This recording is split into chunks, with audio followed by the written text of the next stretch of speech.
Hello, my name is Araceli Gonzalez, and I work at Catholic Charities of Santa Clara County. I'm the Division Director for Emergency Program and Housing Services. And today I'm here to tell you a little bit about what your child, or if you want to join your child, will be doing when they come out and help and volunteer at our food distributions. As you can see here, this is one of our sites. This is actually our largest site. And I'll be explaining a little bit about what we're doing, how we're helping the community. With the pandemic, we've seen so many families that were in need of food. We partnered up with Second Harvest, and we're providing meals and groceries to over 4,500 families on a weekly basis. We're in desperate need of volunteers, and with the volunteer hours that you're needing to complete, and if you want to complete more, you're more than welcome to bring your family, bring other family members, you're more than welcome to. But I'm just going to give you a little bit of glimpse of what we're doing here. So we have a drive-through grocery distribution. We have people that are doing traffic. We have some wonderful people here that you can see here. We've even had the bishop came out and helped us volunteer. It takes a lot of volunteers to run a successful drive-through distribution. Here I have my CEO and Second Harvest CEO. In partnership, we've helped so many families in the last 3 years. We have 6 sites, drive-through sites, and at each site we serve over 600 families, some up to 1,100 families within a 2-hour time period. But we make it look easy, but it's not. It's a lot of hard work, organization, and great leadership. So I'm going to be explaining a little bit about what your day is and volunteers. We have great partnerships. We have Father John, the bishop, other fathers, myself, and my CEO, where we've been loading groceries. We've been doing a lot of things over the last couple of years. And each site, it takes anywhere from 25 to 30 volunteers to make it successful. These are the locations. And so I'm going to show you 2 different things. These are the locations where we have food distribution. We have one in Our Lady of Refuge, St. Lucy's, Maria Gorete, Santa Teresa, St. John Vianney, and St. Athanasius. We do Tuesdays, Wednesdays, every other Thursdays, every Saturday, every Friday, and every Saturday as well. Right here, as you can see, at Our Lady of Refuge, we're serving 1,100 families within 2 hours.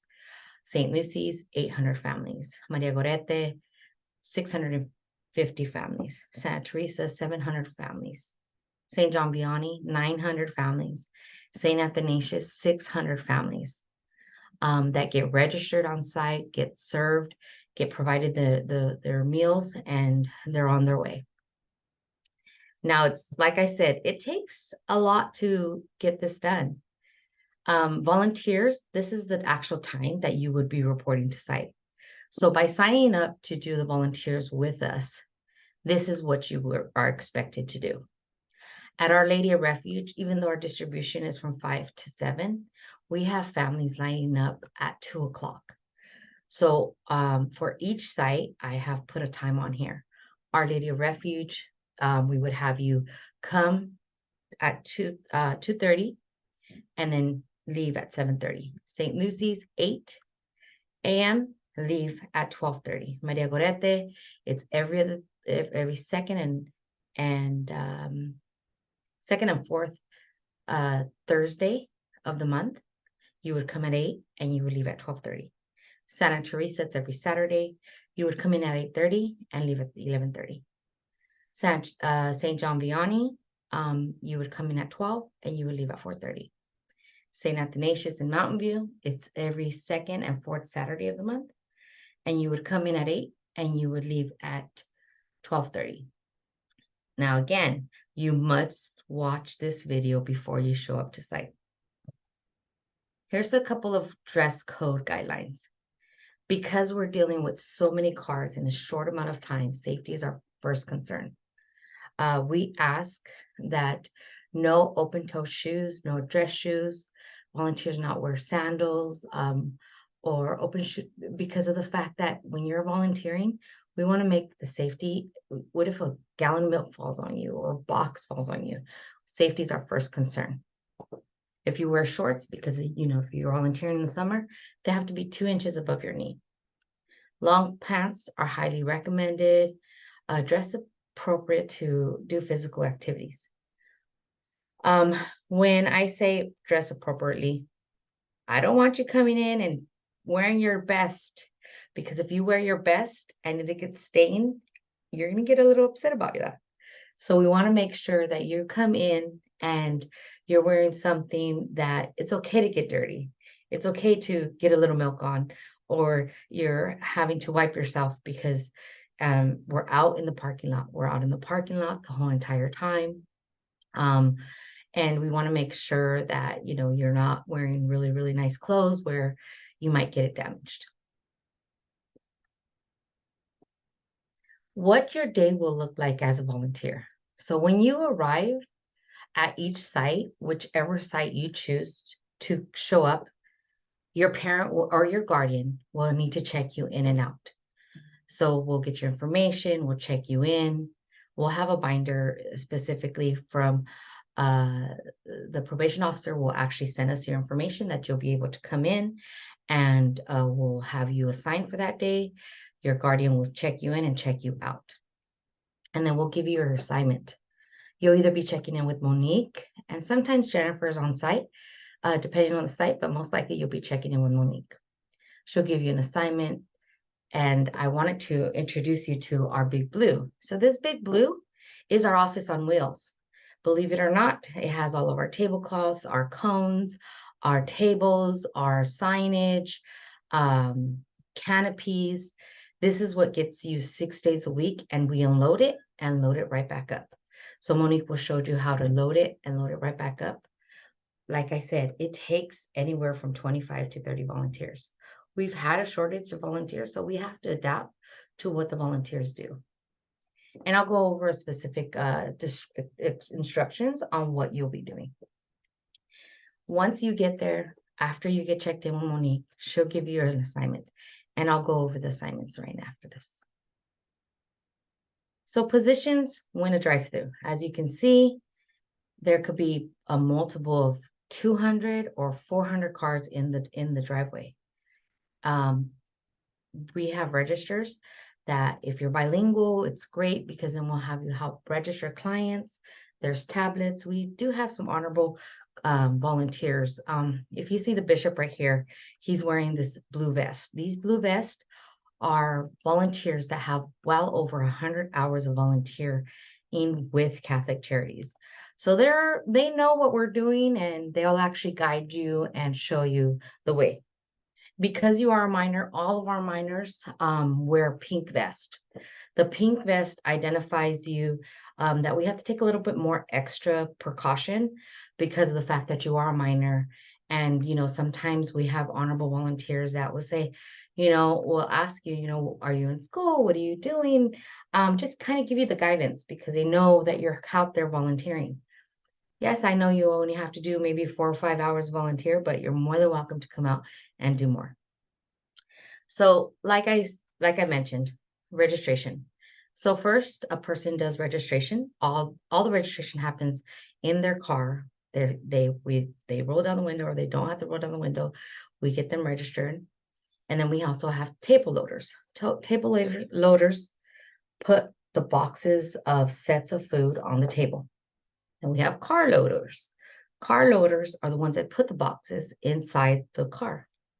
We have traffic helpers, volunteers that support with traffic or maintaining to make sure that everybody's safe and they're waiting for their turn. We want to make sure we have every single site set up and cars are lined up in a way that they could go smoothly, but with some support. And with that support, we want to make sure that they are all safe. So everybody on site wears a vest. As you can see, this is also a car opener. She or he will be wearing an orange vest. As you can see in her hand also, we have signage in English, Spanish, and Vietnamese that says, put your car in park. Again, safety is our first concern, and we tell clients to put their cars in park while we load their cars. Once you're working at the parish, there's a few key highlights that we actually recommend. Please be respectful to others. Make sure you're always delegate and safe. Communicate with the lead. There's always a lead person at each group. That lead person, because there's so many cars and so many people coming in, if you have to use a restroom, communicate with that lead person. Because what if you have an assignment and a car comes through and you were the person that was loading the chicken, and now that family goes home without that chicken? It affects families when you don't communicate. So communication is a big key.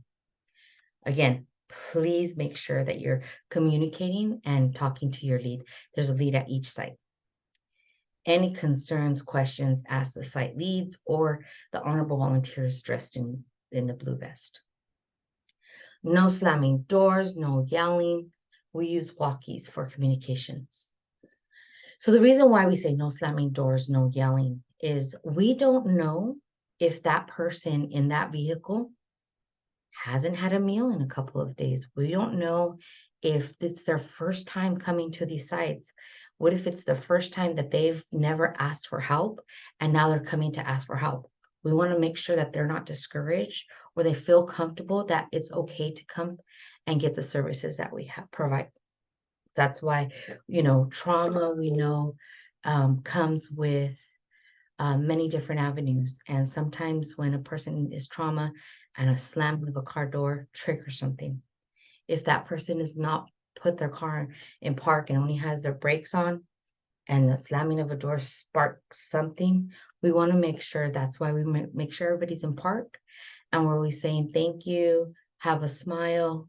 Masks are recommended, but and welcomed if you want to use them, if you don't want to use them. But we want to make sure you always have a smile when you're coming. For safety reasons, we ask that you have no cell phones while you're providing services. One, we don't want to accidentally, while you're loading into a car, accidentally drop your cell phone into their car or accidentally drop it in the driveway and here comes a car that runs it over, or not paying attention to a car that's coming while you're on your cell phone. So we ask that no minors have their cell phones out while they're providing services. We also make sure that you're not taking selfies while you're doing the work. Yes, before clients come in, you're more than welcome to, but after, we ask that you not, because we want to make sure the privacy of the clients is maintained and selfies are not welcome when there's clients and their cars coming through. Please remember you're helping the community and you're representing Catholic Charities and Second Harvest and the city of San Jose. So we want to make sure that your representation is well to the community. Remember again, you're representing Catholic Charities in Santa Clara County and Second Harvest. We ask you to do your best. I also wanted to tell you a little bit more about other programs that we have here. So we have a home delivery program. So this home delivery program, as you can see here, we deliver anywhere from 200 and 300 homes every day, 5 days a week. So for instance, if you're not able to come to our parishes and help there, what we can do is we can pair you up with one of our drivers. And one of our drivers can actually go with you, and they'll be driving, you'll be navigating, and you'll be doing home deliveries with them. So that could be another option. Please reach out if you're not able to do the other parishes for some reason. Monday through Friday, we do have an opportunity to do this. Like I said, if you're not able to do the other ones, we are able to do this. While you're out there, I also wanted to let you know a couple of services that we do within my division. We help with emergency rental assistance. We help with case management. We help with emergency preparedness classes, and we help with a responsible landlord engagement. That's just a little bit of few things that Catholic Charities does alongside with the work that you guys will be doing today. So just wanted to give you that information because of the fact that you, like I said, you will be representing Catholic Charities out there. If you have a client, say you're walking to the restroom and say, you know what, do you guys have services for Rental assistance, you may not know, but you could actually guide them to Monique, and Monique will give them a flyer and give us the information. So like I said, thank you for volunteering. I want to make sure that you get a thank you from me prior to you coming out. My name's Araceli Gonzalez. I hope you enjoy the time that you're out volunteering. And if you want to come back and volunteer some more, you're more than welcome to. But I hope this experience is something that's delightful and you enjoy. Thank you and have a great day.